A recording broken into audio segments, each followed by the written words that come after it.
ओम शांति। मम्मा संगीत विद्या में प्रवीण थी।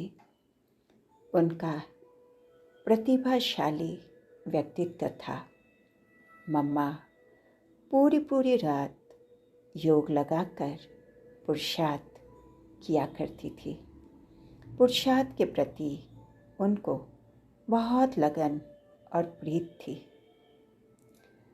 मम्मा ये शिक्षा देती थी कि आपस में जब बात करते हैं तो बहुत धीमे स्वर में करनी चाहिए।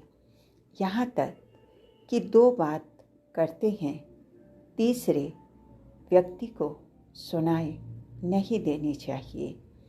मम्मा चलती भी ऐसी थी कि किसी को पता भी नहीं पड़ता था कि मम्मा कब आई और कब गई। मम्मा कहती थी, बच्चे हमारी चलन भी ऐसी हो कि धरती को कष्ट ना हो। कई लोग ऐसे चलते हैं जैसे कि रावण। कहानियों में आता है कि रावण जब चलता था तो धरती हिलती थी, कांपती थी। हम देवता बनने वाले हैं, इसलिए हमारी चाल देवताओं जैसी होनी चाहिए।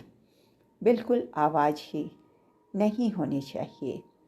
मम्मा ने ये भी सिखाया कि कैसे एक दूसरे को बुलाना चाहिए। जब हमें किसी को बुलाना होता है तो हम अक्सर करके अपने घर में ही रहकर आवाज़ से बुलाते हैं, इधर आओ, ये सुनो। एक बार मम्मा ने सुनाया, एक दूसरे को ज़ोर से आवाज़ देकर नहीं बुलाना चाहिए। उस व्यक्ति के नज़दीक जाकर कहो, आपसे हमें कुछ बात करनी है, आप आओ। इस प्रकार शांति से, प्रेम से और धीमे स्वर में बोलना चाहिए।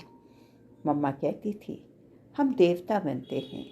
देवता कभी ज़ोर ज़ोर से हंसते नहीं, बोलते नहीं, चलते नहीं, सब कुछ धीमे से, शांति से करते हैं। मम्मा कहती थी, अगर कोई हमें शिक्षा देता है तो उसको प्यार और संयम से सुनना चाहिए। उसी समय उसको ये नहीं कहना चाहिए कि ये ऐसा नहीं है, वैसा नहीं है, मैंने किया ही नहीं है।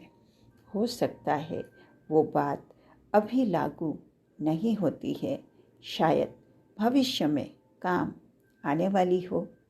इसलिए शिक्षा को मान देना चाहिए, उसे सम्मान से स्वीकार भी करना चाहिए। सरला दीदी जी सुनाती है, उन्हें रंगीन कपड़े पहनने का और 2 चोटी बनाने का बहुत शौक़ था। एक रात्रि को जब वो ब्रिजेंडा दादी के साथ मम्मा को गुड नाइट करने गई थी तब मम्मा ने कहा, सरला तुमने देवियों की तस्वीर देखी है? उनके बाल कैसे दिखाते हैं? दीदी चुप रही। फिर मम्मा ने कहा, देवियों के बाल या तो खुले रहते हैं या एक ही चोटी होती है।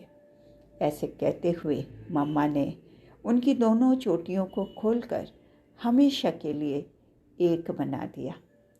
इस प्रकार मम्मा बच्चों को कदम कदम पर सावधानी और शिक्षा देती थी। दीदी जी को उनकी लौकिक माँ की सेवा करनी पड़ती थी। एक दिन सभा में मम्मा ने उन्हें ललकारा कि तुम अपनी एक माँ के लिए खुद जगत माता बनने से वंचित रहोगी। ये बात उनके दिल को तीर की तरह छुप गई। उसके बाद ही वो ईश्वरीय सेवा में समर्पित होने के लिए तैयार हो गई। उनकी बड़ी और छोटी बहन उनकी लौकिक माँ की देखभाल करने लगी। इसी प्रकार मम्मा ने माँ काली बनकर उनकी बलि लेकर उन्हें शिव पिता को अर्पित कर दिया। उन्हें कर्म बंधन और लौकिक बंधन से छुड़ा दिया। मम्मा कहती थी, हमारा पुरुषार्थ सदा गुप्त होना चाहिए, दिखावा नहीं। सेवा छोड़कर सबसे अलग होकर योग में नहीं बैठना है।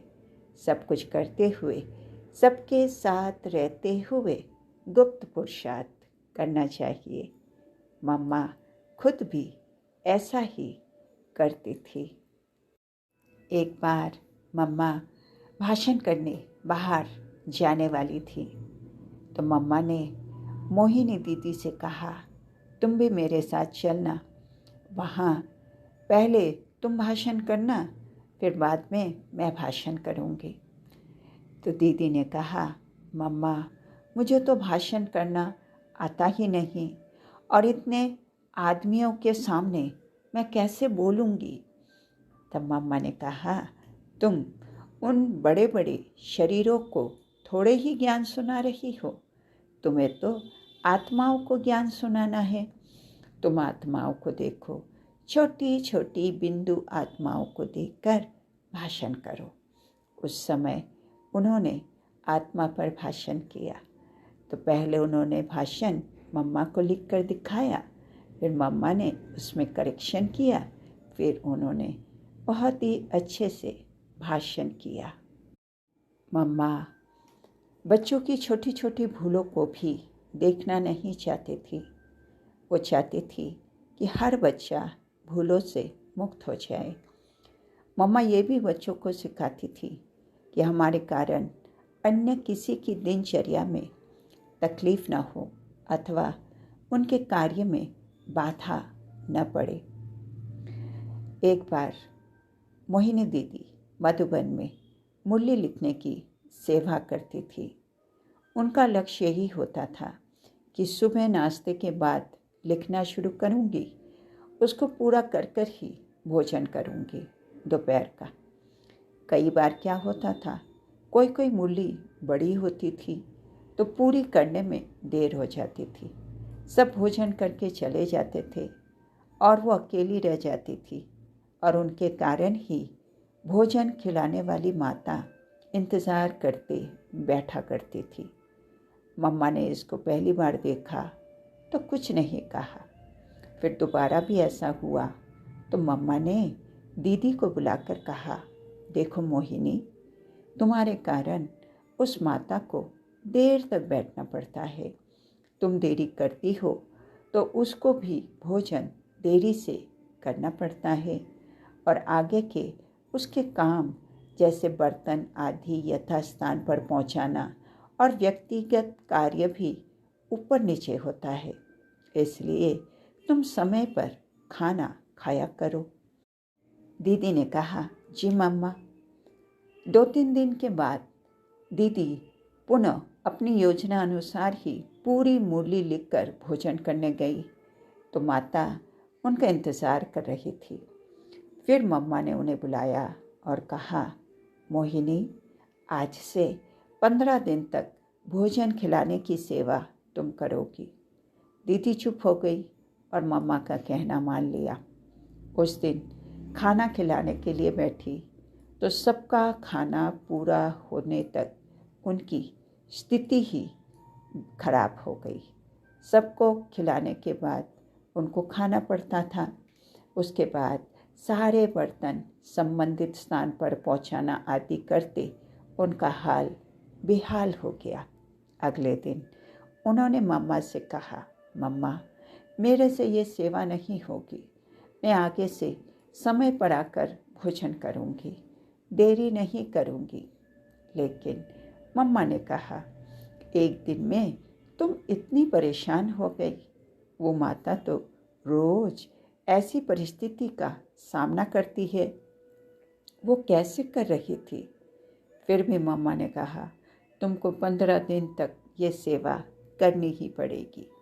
इस प्रकार मम्मा ने सेवा देकर उन्हें अनुभव कराया कि एक की छोटी सी भूल से कितनों को दिक्कत होती है, और हर एक व्यक्ति द्वारा अपना अपना काम ठीक ढंग से तथा ठीक समय पर करने से सेवा में सबको कितना सहयोग और सफलता मिलती है। प्यारे बाबा को शुक्रिया। ओम शांति।